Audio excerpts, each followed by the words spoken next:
Jaggampeta driver కాలనీలో గతంలో పేదలకు పట్టాలు ఇచ్చిన ఇళ్ల స్థలాలపై టీడీపీ నాయకుల కన్ను పడిందని, వారి నుంచి లబ్ధిదారుల స్థలాలను కాపాడాలని మాజీ మంత్రి తోట నరసింహం జిల్లా అధికారులకు వినతి పత్రం అందజేశారు.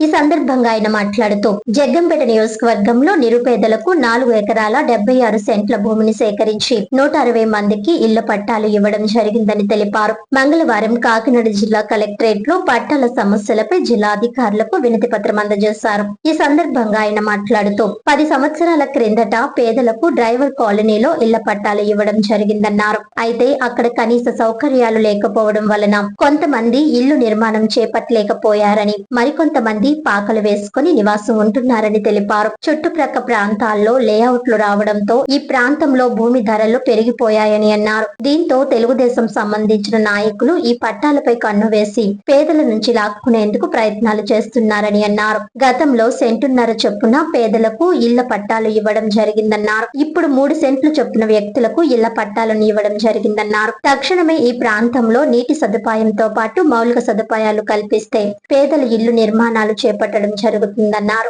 ఈ కార్యక్రమంలో వైఎస్ఆర్సీపీ నాయకులు రామ్జీ తదితరులు పాల్గొన్నారు. ఈరోజు జగ్గంపేట నియోజకవర్గానికి సంబంధించి ఒక ఇళ్ల స్థలాల సమస్య మీద మరి వాటికి సంబంధించినటువంటి బాధితులు లబ్ధిదారులు ఎవరైతే ఉన్నారో వారందరూ కూడా మన తూర్పుగోదావరి జిల్లా కాకినాడ జిల్లాకు సంబంధించినటువంటి కలెక్టర్ గారిని కలుసుకోవడం జరిగింది. మరి నా ఆధ్వర్యంలో ఈరోజు కలెక్టర్ గారికి ఒక రిప్రజెంటేషన్ కూడా ఇవ్వడం జరిగింది. ఆ యొక్క బాధితుల యొక్క విజ్ఞాపన పత్రాన్ని కలెక్టర్ గారికి ఇవ్వడం జరిగింది. దీనికి కారణం ఏంటంటే, గతంలో నేను 2010, 2011 ఆ ప్రాంతంలో రాష్ట్ర మంత్రిగా ఉన్న సందర్భంలో జగ్గంపేటలో మరొక డ్రైవర్స్ కాలనీ అనే పేరుతో ఒక ఖాళీ స్థలం ఒకటి ఉండేది. ఆ ఖాళీ స్థలంలో కొంతమంది లబ్ధిదారులకి దాదాపుగా 4 ఎకరాల 76 సెంట్లు ల్యాండ్ని దాదాపుగా 150-200 మందికి పట్టాల కింద ఏర్పాటు చేసి వారన్నీ కూడా ఇవ్వడం జరిగింది. సెంటున్నర చొప్పున అవన్నీ కూడా మరి గతంలో పూరి గుడిసెల్లో అద్దెలలో ఉన్నటువంటి డ్రైవర్స్ ఎవరైతే ఉన్నారో వారికి, నిరుపేదలుగా ఉన్నటువంటి డ్రైవర్స్కి, అలాగే ఆశా వర్కర్స్కి, మరి అంగన్వాడీ వర్కర్స్కి, హెచ్ఐవి వ్యాధిగ్రస్తులకి, మరి ఇజ్రాయల్కి, అలాగే ఇంకా చాలామంది నిరుపేద కుటుంబాల్లో ఎవరైతే ఇళ్ళు కానీ ఏమీ లేని వారు ఎవరైతే ఉన్నారో వారందరినీ కూడా పక్కాగా ఎంపిక చేసి మరి అప్పట్లో నేను సర్వే చేయించి పట్టాలు ఇవ్వడం జరిగింది. ఆ పట్టాలు ఇచ్చిన తర్వాత వారు ఇళ్ళు కట్టుకుందాం అనేటువంటి పరిస్థితి ఉన్నప్పుడు కూడా అక్కడ కొద్దిగా సౌకర్యాలు కొద్దిగా తక్కువైనాయి. ఆ సౌకర్యాలు అంటే కరెంటు కానీ, మరి నీటి సమస్య కానీ వచ్చినాయి. ప్రధానంగా మన ఇల్లు కట్టుకోవాలంటే పునాదికి కానీ దేనికైనా సరే నీరు కావాలి. ఆ నీరు అన్నది అక్కడ కొరతగా ఉండేది అప్పట్లో. అంటే దాదాపుగా 10-15 సంవత్సరాల క్రితం. సో ఆ నీరు కూడా ఇప్పటికీ అలాగే ఉంది పరిస్థితి. సరే, గత సంవత్సరం దీని మీద గత 2 సంవత్సరాల క్రితం ఇదే విషయం వస్తే అప్పుడు నేను అప్పుడు ఎలక్ట్రిసిటీ డిపార్ట్మెంట్తో మాట్లాడి మరి అక్కడ కరెంట్ సప్లై చేయడం కోసమని ప్రయత్నం చేయడం జరిగింది. దానికి సంబంధించినటువంటి ఏదైతే ఎస్టిమేషన్ ఉందో దానికి ఈ లబ్ధిదారుల పాపం అందరూ కూడా తలో 5,000 రూపాయలు వేసుకుని ఆ కరెంట్ సప్లైకి డిపార్ట్మెంట్ కట్టి కరెంట్ వేయించుకున్నారు. కానీ బోర్కి ఆ నిధులు సరిపోక అప్పట్లో దాన్ని వారు వదిలేయడం సరిపోయింది. బోర్ వేయించుకోలేకపోయారు. మరి ఆ రకంగా ఇళ్ళు కట్టించుకునే కార్యక్రమం కొద్దిగా ఆలస్యం అయ్యింది.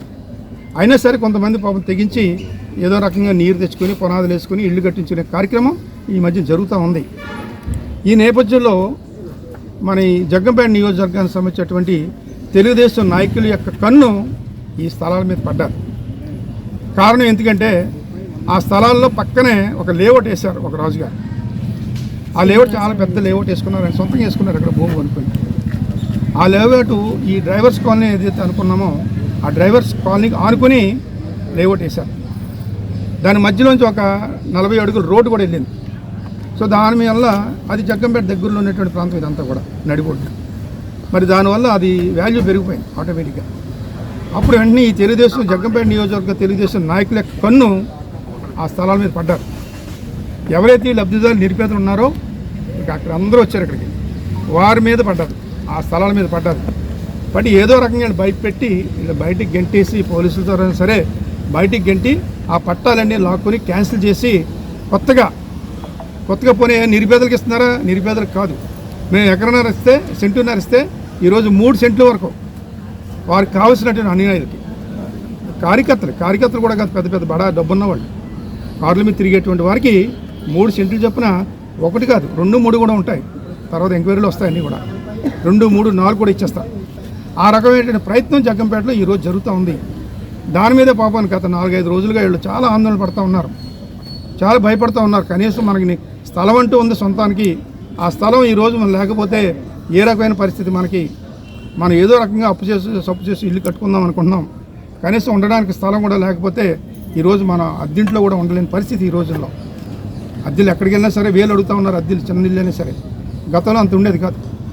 మరి ఆ రకంగా అద్దెంట్లో ఉండలేక మనం ఎంతో కొంత డబ్బు కట్టుకుని ఇల్లు కట్టుకుందాం ప్రయత్నంలో ఉంటే వారు ఈరోజు ఈ స్థలాల మీద కన్నేశారు. వారు అంటే కారణం అక్కడ సౌకర్యాలు రావడం, ఆ వాల్యూ పెరగడం మూలంగానే ఈరోజు ఆ తెలుగుదేశం నాయకులు, జగ్గంపేట నియోజకవర్గానికి సంబంధించిన నాయకులు దీని మీద మరి కన్నేసి మరి కబ్జా చేయాలనేటువంటి ప్రయత్నం చేస్తూ ఉన్నారు. దాని మీద నా దగ్గరికి వచ్చి మన 4 రోజుల క్రితం వాళ్ళందరూ కలిసినంటే మనం కలెక్టర్ గారికి ఇద్దాం, మరి జిల్లాకు సంబంధించినటువంటి వ్యక్తిగా, జిల్లాకు సంబంధించినటువంటి మరి అధికారి ఆయనే కాబట్టి ఆయన దృష్టిలో ఈ సమస్యను పెడదామనే ఉద్దేశంతో నేను చేస్తామని మరి నిన్నటి రోజున అనుకున్నాం. నిన్నటి రోజున మరి జిల్లా మంత్రి గారు అది రావడం, ఇన్ఛార్జ్ మంత్రి గారు రావడం, ఆ సమావేశాల్లో ఆ మీటింగ్స్లో ఆయన ఉండడం వల్ల నేను కుదరలేదు. ఈరోజు కలెక్టర్ గారు రమ్మని అడిగితే ఈరోజు వచ్చాం. ఈరోజు ఉదయం కలెక్టర్ గారిని కలిసాం. ఇప్పుడు ఈ లబ్ధిదారు సమక్షంలో ఒక రిప్రజెంటేషన్ కూడా ఇచ్చాం. కలెక్టర్ గారు తప్పనిసరిగా నాకు ఇప్పుడు వరకు తెలియదు, మీరు చెప్పే వరకు దీని మీద నేను ఎంక్వైరీ చేసి ఎవరైతే ఉన్నారో వారికి న్యాయం జరిగేలాగా చేస్తారని హామీ ఇచ్చారు కలెక్టర్. ఈ సందర్భంగా మరి కలెక్టర్ గారికి కూడా మేము మా లబ్ధిదారుల తరఫున అభినందనలు, ధన్యవాదాలు తెలియజేస్తూ ఉన్నాం.